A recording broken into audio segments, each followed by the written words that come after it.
Hi, everyone. Good evening. Panelists can feel free to unmute their videos, or if you'd like some great reveal as I introduce you, that would be fine too, I suppose.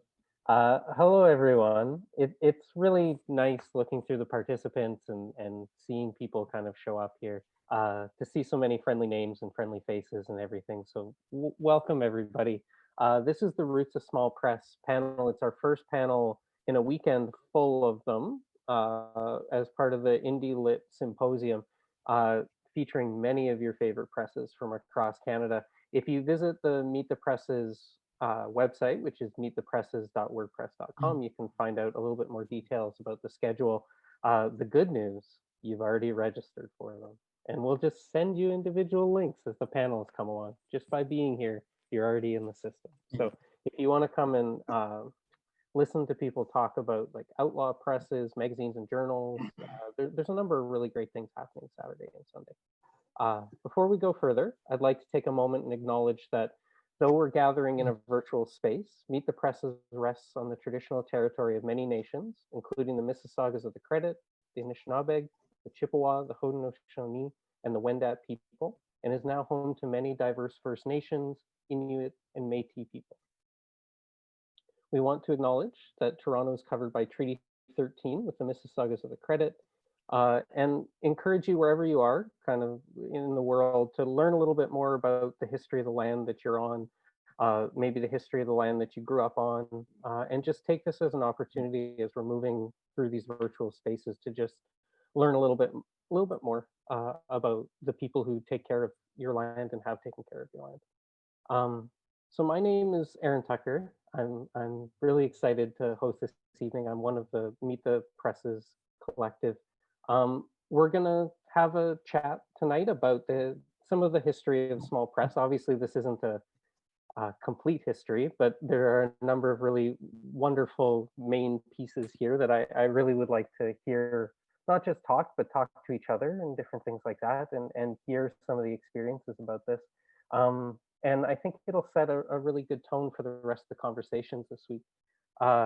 So in a few short moments, you can see them already, I'm going to be welcoming Hazel and Jay Millar of Book Hug Press, Alana Wilcox of Coach House Books, Rob McLennan of Above Ground Press, and Stuart Ross of Proper Tales. And we're just gonna kind of talk.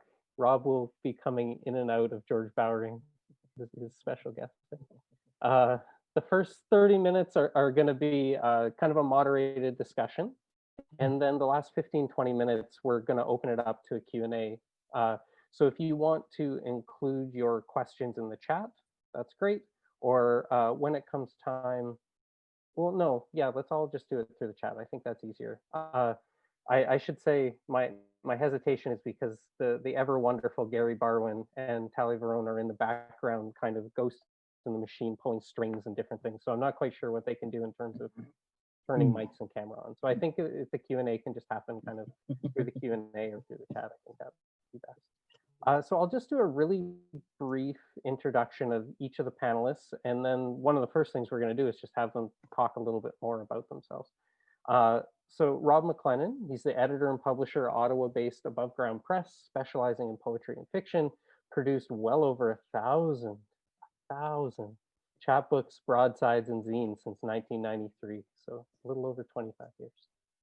Stuart Ross is the publisher editor of Proper Tales Press, which began in Toronto in 1979 and is now based in Cobourg, Ontario, publishing books, chapbooks, zine, and ephemera. So you celebrated your 40th anniversary last year, which is pretty incredible.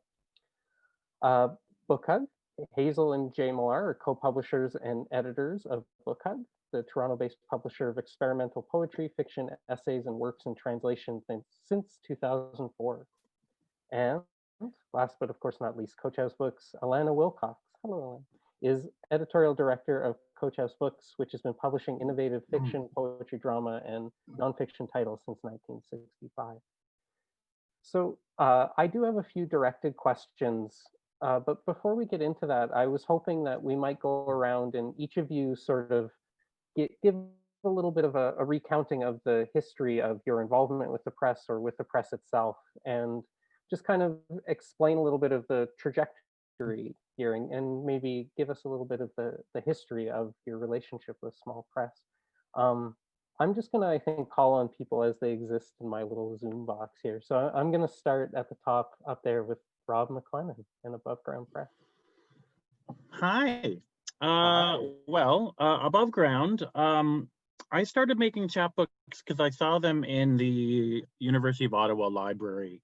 So I saw that they existed and they were cool. I saw some like B.P. Nichols stuff from the 60s, a bunch of Blue Ointment things, but there was no one around me making anything. So I started making them of my own, realized they were fairly easy to make. And then I just seeing people around me that I thought, hey, they should have a chapbook. They should have a chapbook. So I started making their books. And then from then it was co-inventing the small press fair to help sell the books and hosting readings to have the people whose books I was making read from those books to help sell. So like one thing just fed into another thing, fed into another thing. Could you? And as I've gained resources, I suppose, I've expanded out. Like I used to make one thing a year, and I think I'm making like 80 things a year now. That's amazing. Could you just really quickly, you mentioned the small press fair. Could you just talk a little bit more about that for people who might not know? Ottawa Small Press Book Fair, founded in fall '94, myself and James Spiker, and then he moved to Toronto, and I've just done every other one myself since. The second one was annual, and the third one I forgot it was annual, so it moved to semi-annual just because I wasn't paying attention. I don't think it was my goal to make it semi-annual. Yeah, but it's fine. It is. It's fine. I'll do them again someday. That's great. Thank you. Yes. So Above Ground will be 28 next July. Which is wonderful. Thank you. Yeah, it's fun to make stuff. Alana, did you want to talk a little bit about your involvement in Coach House Press? Sure. Should I talk about Coach House or me? Yes. I start maybe with you if you want to fold that into Coach House. I don't know if you're a Coach House historian, but I'm interested in your experience. I know a thing or two. I mean, Coach House has been around for 55 years, and I have been around almost 55 years. But you know, I entered this community through the small press fair. I feel like that was the gateway drug to a whole lifetime of bookmaking. So curse you, Stuart Ross.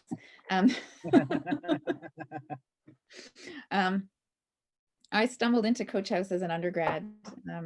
I was editing literary journals on campus, and we printed them there, and I sat at the 1,000-year-old computer in the corner and typed out literary journals, and that's how I began my time with the Coach House. And then I returned in the I guess 21 years ago now. But yeah, you know, Coach House since 1965, when Stan used the money he made making copies of the prototypes of the potential flags of Canada, selling them in Yorkville. He took that money and bought a printing press, and then the books followed. Can you, I'm interested in what you mean by typing up literary journals. Do you mean like kind of transcribing them, or what were you talking about? Well, this was at a time when not everybody had a computer. So when we would accept the submissions for the literary journals, they would be on paper, and then they would have to get entered into the computer, which I believe was like a Classic 2 or something. So they would have to get all typed in. I knew a lot really of people. dating myself here.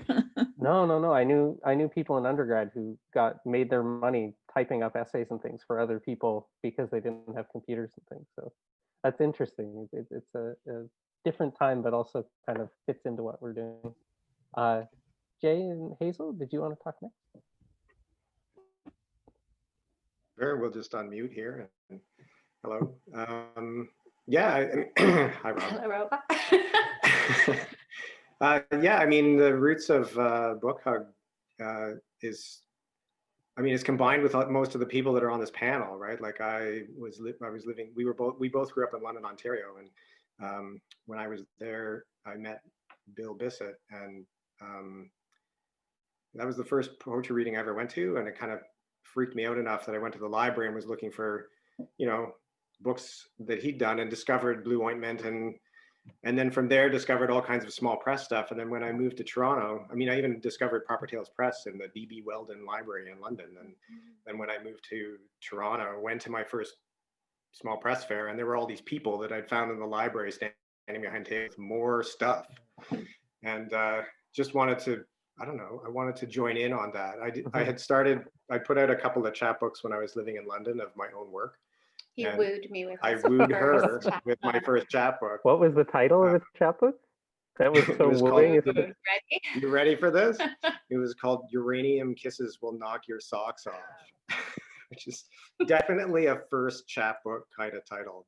It worked. But, you know, I own it. I live by it. I think we've got about 2,000 copies left somewhere. No, I'm just kidding. He printed them. He was very optimistic in his first print run. I think the first print run was 300 copies. Okay. But, and then, you know, in 2003 or so, I actually worked at Coach House as the poetry editor, and learned a lot when I was there, both from Alana and from Stan, about how to typeset a book and how to edit a book and how to think about the whole publishing process in a totally different way. And then, yeah, I don't know, it didn't work out at Coach House. So I sort of took what I wanted to do there, or the idea, the seed of it, and sort of built what I wanted to do with Book Hug by publishing trade books. The first book was actually a book from Denmark, a book of poetry and translation that was done for the festival in Toronto, and it just, I don't know, slowly snowballed into where it is now. Hazel joined the press in about 2009. Yeah, when Jay first started, I was quite busy with little ones who are much bigger now. Although we will apologize if you can hear one of them stomping around upstairs. He's in a bit of a bad mood tonight, so it's stompy. But yeah, so in 2009, I joined the team, had been sort of seeing everything going on from the sidelines throughout those many years, and kind of came on board because I felt at the time like I was in between things, and I sort of asked if I could maybe help out in some way, and that was 11 years ago. So that also worked out then.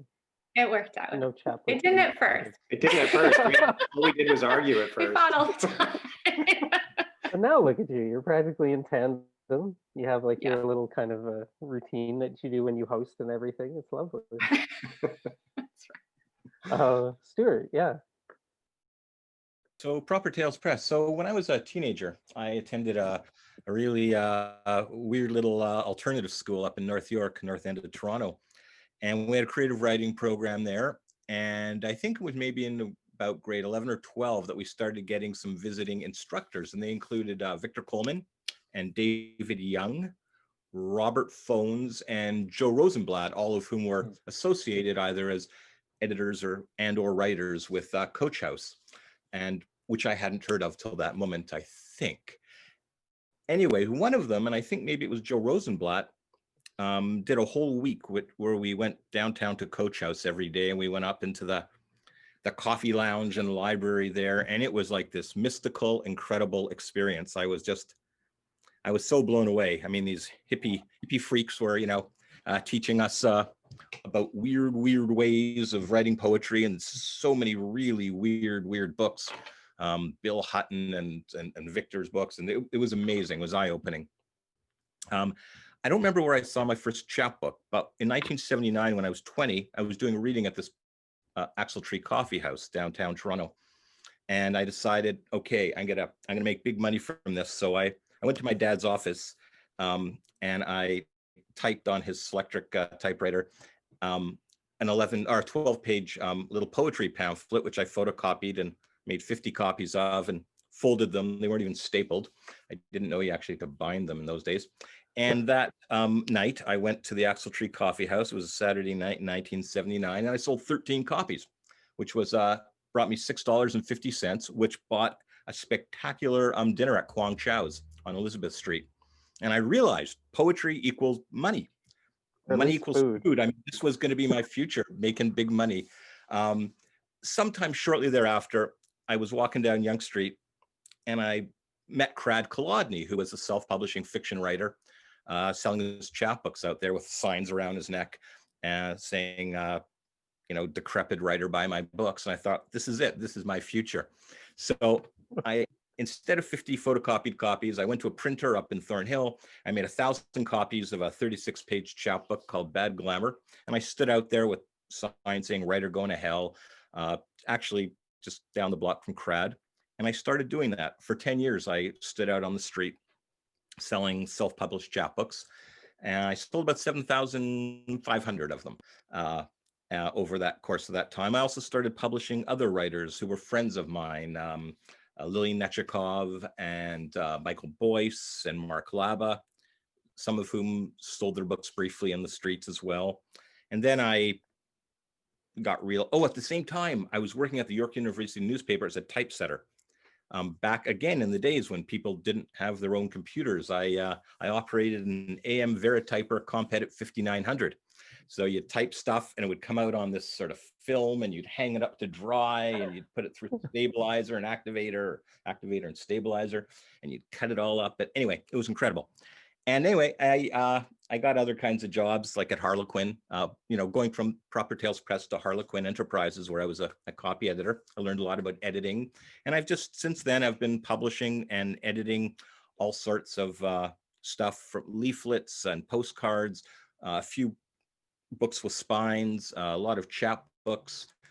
And in that first 10 years, I was actually making money out in the street. And since then, for the next 30 years, it has been nonstop, losing thousands and thousands and thousands of dollars a year, but getting to the world some of the kind of writing that I want to see out there. Well, you are making money off your Harlequin titles that you write under a fake name and everything like that. I'm not going to discuss those tonight. We're in a small press mode, so yeah. Not to sell out to your corporate shills. But yeah, that's great. It's so wonderful to kind of see the ways in which everyone is connected. Sometimes Canada obviously seems very big, and then there's moments where it also seems kind of small, and everyone's kind of interconnected in these ways. One of the things that we've been doing at Meet the Press is usually, as you might know, we have an in-person event, and it's really terrific. Everyone piles in, they rent tables, and they'll sell their chapbooks and zines and books and things like that. And we couldn't do that this year. So what we did instead is kind of made a little bit of a market. So I'm going to post the link in the chat really quickly here. But I was hoping to get each of our panelists to kind of talk about the books that they highlighted as part of this. And just kind of talk about how they maybe fit within or reveal something about your press. And maybe this time we'll go in reverse order, because that seems fun. So we could start with you, Stuart. Okay. So it was very tough to decide. I mean, I did really consider putting this up as one of them, but I decided to go instead with two books with spines. And one is the most recent thing I've published. There's a whole bunch of chapbooks I want to print up this year, but I'm too scared to go to Toronto. So, but I did get this done. This is the most recent book. It's a book of collaborative poems written by myself and a friend of 40 years, a dear friend, Michael Dennis, called 70 Kippers. We wrote all these poems over the course of 6 sessions. We wrote 20 poems on each session simultaneously. And then we whittled them down to 70 keepers. So that's the most recent book, and I'm really, really proud of it. And then I thought I'd go back and I to 2007, when I got to publish a book by my great American poet hero, Ron Padgett. And I wrote to Ron, I said, what can I do something by you? What can I do by you? And he said, I've got a lot of collaborative poems with all sorts of authors, with Allen Ginsberg and Tom Clark and Ted Berrigan, Alice Notley, and so forth. How about if I give you a bunch of those? I said, oh my God, yeah. So I got to publish this book called If I Were You, which in fact was printed at Coach House, another Coach House connection. And it's a book I'm mighty proud of, by one of the best poets in the United States. And those are the two that I chose to highlight. That's great. Thank you. If you are interested in ordering some of these, we also have the short list for the BP Nickel Chapbook Award on there as well. You just put in your name and the email, and you just tick which ones you'd like, and it sends us an email, and we're going to sort it out later. But you can kind of see what all the different presses are offering, and it's really fascinating. Thank you, Stuart, for that. Hazel and Jay. Well, we picked 2 recent publications, books that came out this fall. Do you want to pick one and I'll pick another? Yeah, sure. So one of the that we picked was this book by Hannah Shafi called Small, Broken, Kind of Dirty. And one of the reasons we picked this is because Hannah is definitely, you know, a DIY person who, like, you know, does art and writing, and you know, and this book is actually the third in a new series that we started called Salon Series, which is about trying to, you know, connect writing and art in some way. And so this book is filled with her weekly affirmation series, which is an art series that she does on Instagram. For which she has, like, I don't know, 42,000 followers That's or amazing. something. Kind of amazing. Pretty amazing. And she's written a bunch of essays that are all based on these pieces of art, right? And so the book is filled with the art, all done in full color. Oh, great. And then essays that she's written about them as well. And Yeah. to us, it was just like, it was, there's been a lot of reviews about this book that talk about it just being such a timely book of like positivity, and it's a balm for, not a bomb as in like to blow up, but like a balm is very calming and you know, very it's like a self-help book without being a self-help book at all. It's, in fact, the copy on the back says this, it starts by saying like, this is not a self-help book, but it really is about I don't know, self-care, and about thinking about your position in the world and your relationship with others. And I don't know, that's one of the reasons why we picked it. And the other book that we picked is this book, Polar Vortex by Shani Mutu, because we just had this really wild and crazy experience of having a book shortlisted for the Scotiabank Giller Prize in this year of all years. What a bizarre year to have that moment. But of course, Shani did not take the prize home at the end of the night, but we're still quite determined to bring this book to as many readers as we possibly can. So it was an obvious choice for us to share it as well through the symposium. Yeah, congratulations! All the different posts and everything that were online made it look that you were able to celebrate the book, and that the book was having like a really great life in that way as well. So I'm glad there was some form of that, even if it wasn't ideal. Oh, it's just a strange year in general, and you know, this is the year where nothing could, well, we can't be in person tonight, and neither could the Giller Gala happen in person, but we're determined to make the most of that moment, and I think we did. Yeah. Thank you. Yeah, and you know, what we're losing in some of the personal contact, we're gaining, like Rob is able to join us from Ottawa, and Stuart's able to join us from Kobe. So it's not so, there give and take, I suppose. Alana, did you want to go next?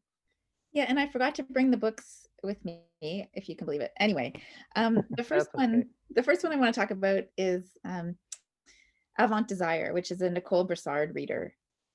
It's really fat. You can imagine it's like, you know, a big hefty tome. It's an overview of the career of what I consider one of Canada's most important writers, feminist writers, or just plain writers. It covers her, you know, 50 plus years of writing and publishing. There's poetry, there's fiction, there's essay, there's critical writing, everything in there. It's this beautiful, was edited by Sina Karas, Erin Wonker, and Genevieve Robichaud, and they just did an amazing job of finding like the most important pieces of Broussard's work, but also stuff that hasn't been available in English before. So it's really an amazing like retrospective of her career. And the other book on the totally opposite end of the career spectrum is a first book by Montreal poet Samina Banu called Pop. And I wish that I had it to show you, because the cover has a cheesy on a fork, which pretty much says everything you need to know about the book. It's very much in the sort of B.P. Nichol school of poetics. So it's fun, it's playful, it's experimental. It's basically chronicling a breakup of a love affair through junk food. So there's poems shaped like Pringles, there's poems shaped like donuts. It's really smart, it's really fun, and Samina is really just I think an exciting new voice. So those are the two books that. That's great. Also, maybe with the amount of junk food I've been eating, a book for times as well. Yeah. Rob. I was just looking around. Those two Coach House books are in here somewhere. So just Yes, I looking in also case have I them had them here to hold too. up. But Yeah. it was good to hear that I'm not the only one who didn't like mine are just downstairs. I didn't bring them upstairs. I must say, we're all Ontario people, so you'll get the reference. I am disappointed I have not yet seen any moderator or host on any of these things.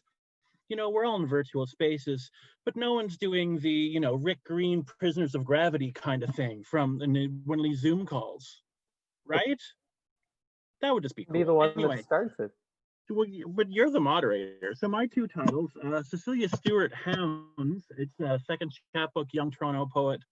A lot of what I've tried to be attentive to as editor, publisher, reading host is, you know, who's coming up, who's maybe ready for that, you know, first thing, second thing, publication that I can use whatever networks I've created to get that work out sort of into sort of a larger system of notice. So that I thought that was sort of a fun thing to put out there. That came out this year.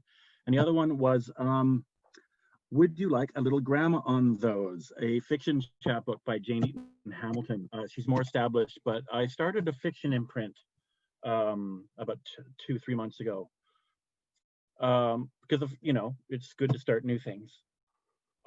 I've been frustrated for a few years seeing fiction writers whose work I find really interesting allowed fewer and fewer options, seemingly, like more lyric prose or just weirder fiction. So I'm just you know, screw it, I'm just going to make chapbooks. That's my response to that. And I've already done myself, Amanda Earle, Keith Waldrop, Christina Gunner's got a new essay chapbook that's kind of fun, working on an Adam Tomlinson.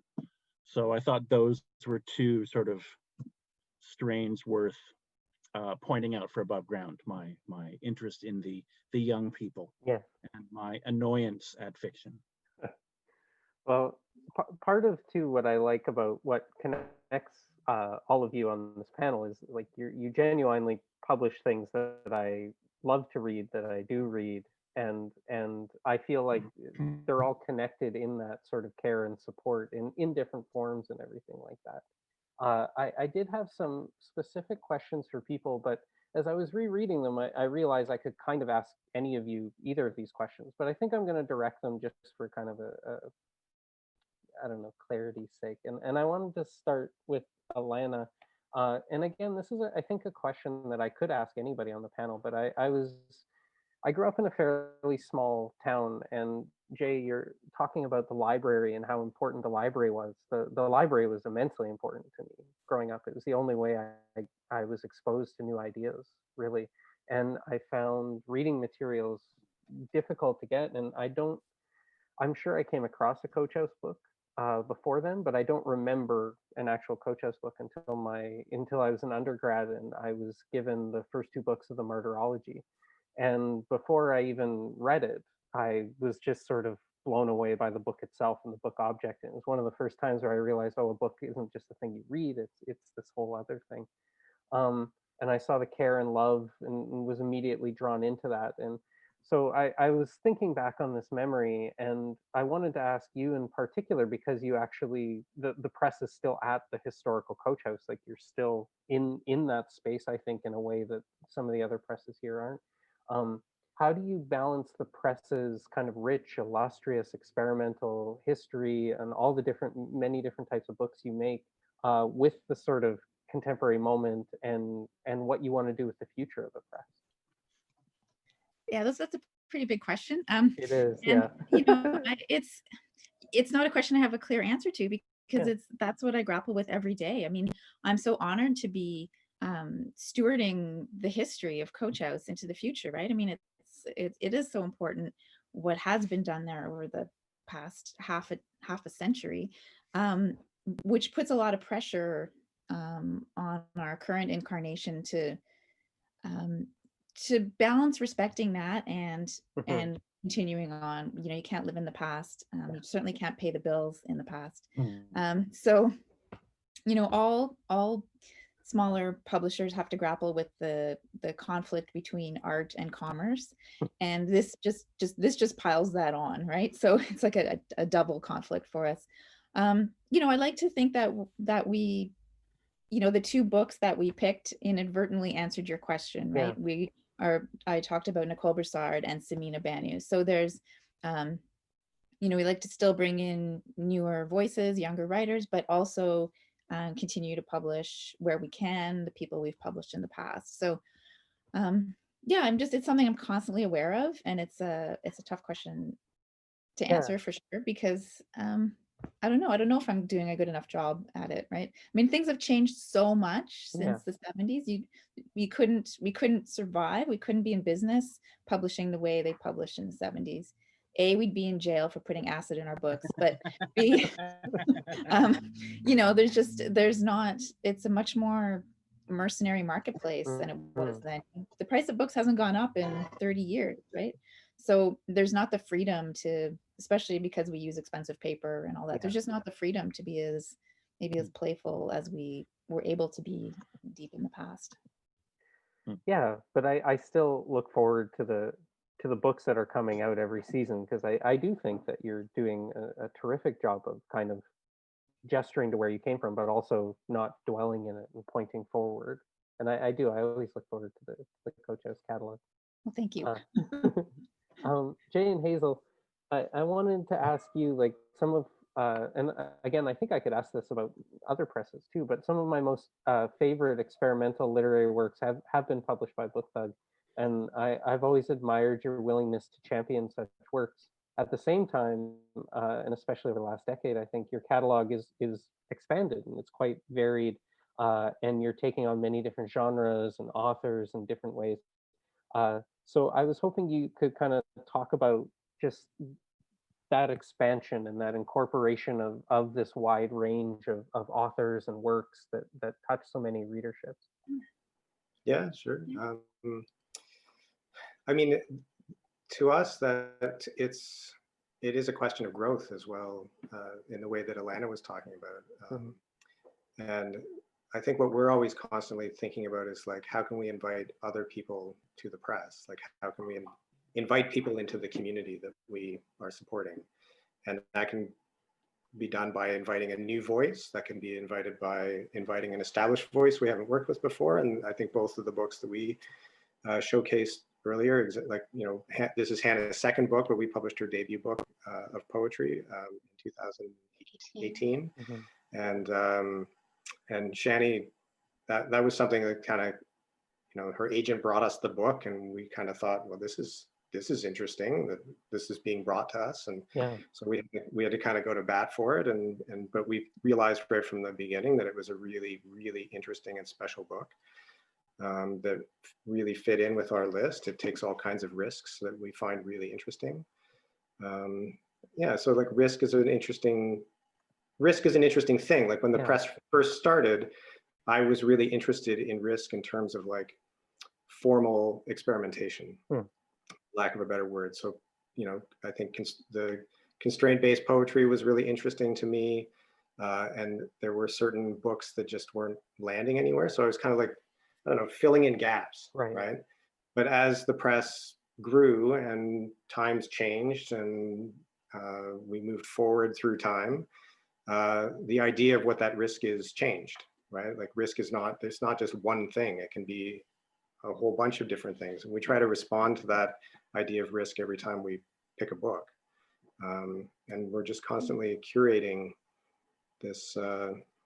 Yeah, I mean, I would say too, it is like going back to what you were starting to talk to about, just about growth is, you know, I mean, if we were always and forever going to just be this very niche poetry, almost specific, you know, press that was publishing only very experimental or constraint-based poetry, then we would be that and that forever. And I mean, and for some publishers, that's great, like keeping that much of a focus and that much of a niche.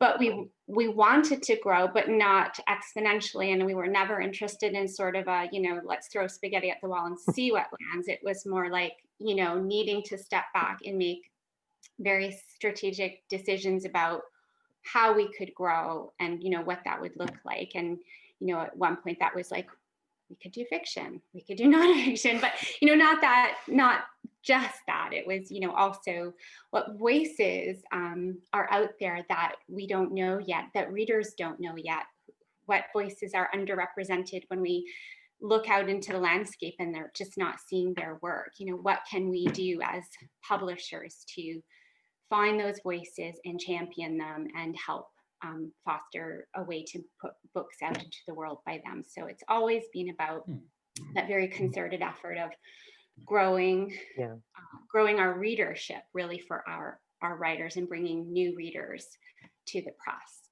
Yeah, and I like that idea of discovery too. I know that you also did a number of kind of reprints of different texts as well, and kind of pulling texts that maybe were overlooked or had fallen out of publication cycles, and even something like Tender Buttons, like kind of giving it a very specific version of that book, because you can go and buy the, you know, like a dime store copy of that, but it was interesting to see that book be brought back with the sort of care that you don't see with things that are in the public domain. It was kind of, I mean, my reason for doing that is I couldn't find a readable copy. Most of the copies that were just out there were not very nice to hold in your hand or to actually absorb. That was the response there, really. Yeah, and I think kind of discovery alongside risk is kind of like an interesting balance. Yeah, and we like to think about it not in a geographical way. Like, we're also interested in inviting voices from outside of Canada to the Canadian literary landscape, right? So the conversation can be quite large and expansive, which I think is quite exciting, actually. Yeah, that's part of growth too. Absolutely. Yeah. Speaking of expansive, I wanted to ask Rob and his thousand chapbooks. I'm always struck by like how much work you put out on behalf of other people. Like, it's a tremendous amount. If those of you that have a subscription to Above Ground Press will know, those of you that don't, you can probably get one, because it's really terrific. You get all these things in the mail just beamed to you. It's really lovely. Yeah, so, and you're basically paying less than $1 a chapbook because I'm making so much. Yeah, and the variety of it is. I am really... not a businessman. I want to stress this. Well, what I'm always struck by is that I think I just always end up getting, if there's 3 or 4 chapbooks, there's 2 or 3 people whose work is pretty new to me, or they're people I know, or even my friends, and I'm like, oh, I didn't know you were working on that, right? So I was wondering if you could kind of talk about how you publish and the relationship to like just kind of circulating new work, kind of work that you don't think other people might see in their networks. Well, I remember in the 90s, like I was a pretty active reviewer from about 93, 94 on. I started doing Above Ground 93, started doing Book Fair in 94. And one thing I noticed, even starting to tour across Canada, that there are all these little pockets of activity that you don't really know too much. You don't know as much as you should know unless you're on the ground level. So I learned after a few years that I was in a position, like the Sidelines anthology I edited for Insomniac back in like 2002, right? It was youngish poets writing poetic statements. And I was told afterward by a number of the contributors that the biggest thing I might have accomplished is introducing contributors to each other. Because I was just in this position where I was aware of the work of a lot of different people across the country. You know, nothing supposedly was happening in Ottawa, they kept telling me, so I learned pretty quickly to look outside. And, you know, regionalism, etc., is really interesting, but if no one is making those connections between those groups and those spaces and those people, then the whole thing feels kind of worthless in a certain kind of way. Right. Like, so part of what I've attempted as publisher, editor, reviewer, reading host has been to kind of make all of these connections, which has been super fun to do. And, you know, sometimes an author will say, hey, I know this person that has a chapbook manuscript ready, and, you know, and I'm open to suggestions. I'm constantly looking for just what's out there. I'll find a poem in a magazine that's like, wow, I'd love to see more of this. Find the author on social media and poke at them and say, you know, I'd be interested in seeing a manuscript of these, or I'd love to see some of this for maybe Touch the Donkey, or for periodices, or for, you know, whatever else. And so the scope of things I'm paying attention to is ridiculous. For every one book I review, I get like 8 more in the mail. Yeah, and they Which is just why I don't know multiply. where those Coach House books are right now. They're in here, I swear. That's wonderful. That's pretty much what it is. I've Yeah. just been doing that for almost 30 years, you know, like I get excited by stuff. And it shows, it definitely does. I And- wanted to ask Stuart one question, and then I think we'll have about 10 minutes for the Q&A, because I can see that there's some going on in the chat there.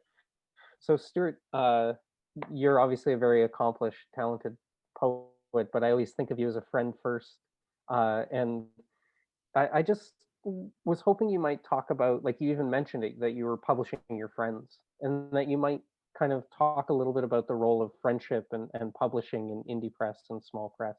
And I sort of had like a cheeky question, like, does being friends with a person make them more or less easy to publish and work with? Well, being friends with someone puts them in my radar, and but I wouldn't publish something I didn't like, even if it was by my closest friend. You know, an old friend of mine, Nicholas Power, in 1987, we actually started something called Meet the Presses in 1985, and then the Toronto Small Press Book Fair in 1987. We founded that together. He had a small chapbook press and press of ephemera called Gesture Press. And I thought that was amazing, an amazing concept, because I do see so much of publishing in the sort of level and area and milieu that I'm in as gestures, and in some way gestures of friendship. So I publish work by writers I admire. I've occasionally gotten to publish a book by a great literary hero of mine, but also so many of my literary heroes are friends. For example, I'm hoping that Alana is secretly writing poems, and I can someday publish a chapbook of hers. She's the most brilliant editor, I think, in the country, and she's a really good writer too. But the first few chapbooks I published that were not by me were by friends. So I became aware of their work because they were my friends.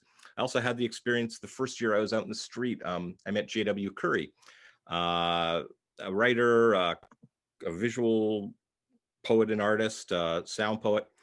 And he had this one sheet, this one story called A Matter of Fact. And I thought, how do I publish one story? So I had to invent an imprint that would just be a single sheet in folded in cardstock covers. And let's see, it would take a couple of minutes to read. So I invented Cops Going for Donuts editions, because I wanted to publish something by this friend of mine. So in some ways, I've accommodated friends and their practices in that way. But I also feel that I'm sort of friends with all of the writing that I publish. It's almost always writing that I wish I'd written myself. And I want to be friends with this writing. And I'm pleased to put out this gesture as well to friends who are directing a gesture to me by entrusting me with their work. That was a very convoluted answer, but there you go. I like that Curry's already corrected your memory on the chat. In the chat, yeah. Yeah, he did that a couple minutes ago. We can take it up later. I did want to pivot to there's a few questions, and maybe I'll take up Greg's first, and then I'll transition to this mysterious anonymous comment in the Q&A. Greg is in the chat, and he wants to talk about the elephant in the room, which I kind of deliberately avoided in my questions because I figured they might show up. Just how small press is adapting in COVID times.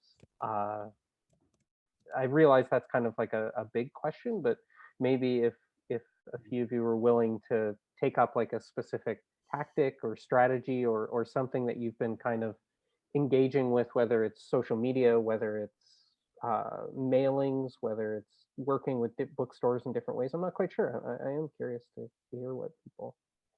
Is there anyone that has a good answer that would like to start? Yeah, Rob.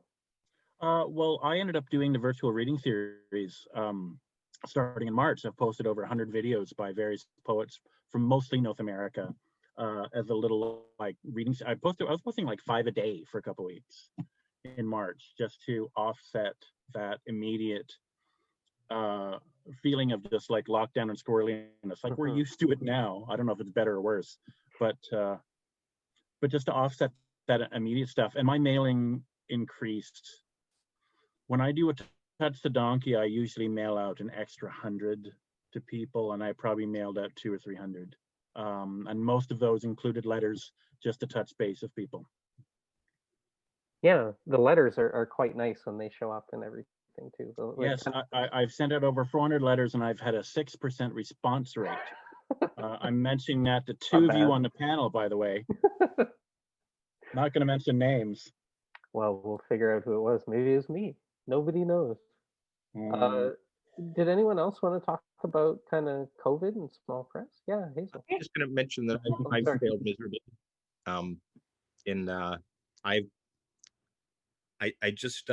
I've sort of been paralyzed in terms of so many things, but publishing is one of them. I managed to get out the book by Michael Dennis and me because I could send it off to a printer in Montreal to do, but it's too expensive to photocopy here in Coburg, and I haven't been wanting to come to Toronto.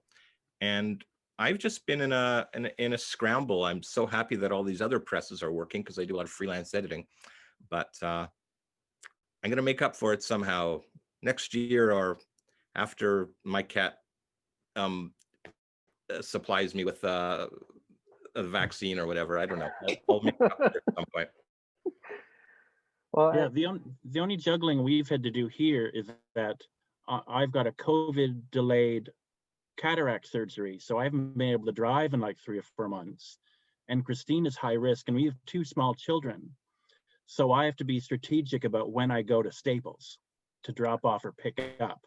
So I work at the pleasure of my dear wife, who sits in a car with the kids while I go in and do my nonsense.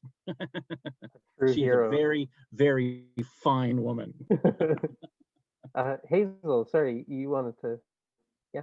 Oh, that's okay. No, I mean, I was going to say, like, I'm sure Alana, you'll be able to chime in on this. I mean, I think we all of us learned very early on in the pandemic that just about everything we do and how we do it was going to have to change really quickly. And of course, there was no guidebook for how to do that at all. But it's this, what happened was that all of the leaky holes in the boat, if you will, were revealed pretty quickly. And it really did just require a very quick ability to pivot and reimagine how we do everything. I mean, we're still figuring it out, right? Again, there was no guidebook to just pull down and say, how do you publish during the pandemic when the bookstores close and libraries close and there's interruptions to across the chain entirely. Yeah, and I know that when I started the press, I did not think that I would become a live television producer for the kinds of events we're doing like this, right? Like, it's a whole different ballgame, really. Yeah, and it's kind of a question of like, how much do you try and replicate in-person things and live things, and how much do you just steer into it being and trying to use the strength of your virtual tools? Yeah, Alana, sorry, did you want to add to that? Well, I was just going to say, I think that, Jay and Hazel will relate to this, but we've been so consumed with the sort of industry side of it and trying to keep the mechanics of distribution and book publishing moving and figuring out how to deal with Amazon and all these things that are so important because, we want our authors' books to be available as widely as possible, that I think maybe I had even not realized. I went to a book launch the other day, and at the end of it, I found myself tearing up, and I thought, what is that? And I realized, I miss miss my people. I miss my Yeah. community. And it's so nice to see all of you and to see the names in the chat, because you know, that's the part that is really hard to replicate in a really meaningful way. Like, you know, the fact that we can't all just sit and have a beer after this. And so that's the part, you know, we've figured out the supply chain stuff for better, for worse. We've improved our metadata. We've done all the Right. things that nobody wants to hear about. But what we haven't figured out is to have a really meaningful kind of community engagement. So that's where I'm at. Yeah, and you can see from Meet the Presses as well, like we're also trying to figure out the way through it. One thing I haven't really mentioned even last night, that we do have a YouTube channel, and maybe I'll post a link to it before we go, where the presses have done some of the presses have done 2-minute introductions or so of themselves, and they're really fun. A lot of them are cheeky and strange, as you might expect, and I think really excellent introductions, and they sort of function like a little market and everything like that, which I also like. So you can find that on our website as well if I don't quite get to posting the link in the chat. We did have, well, there is one more question, but we only have 5 minutes left. But maybe if there's one person that wants to kind of take a stab at it, it's in the Q&A, and it's how has the way you find readership and publicized books changed over the last 10 years? And maybe, you know, Jay and Hazel, you were talking about Instagram and like the driver of social media. Maybe it's certain local things, like Rob, like you were talking about as well, like local connections and friendship, maybe, as well as Stuart, that you're talking about. So does anyone, we have time for like maybe, you know, some answers to that. Like how has finding readerships changed in the last 10 years?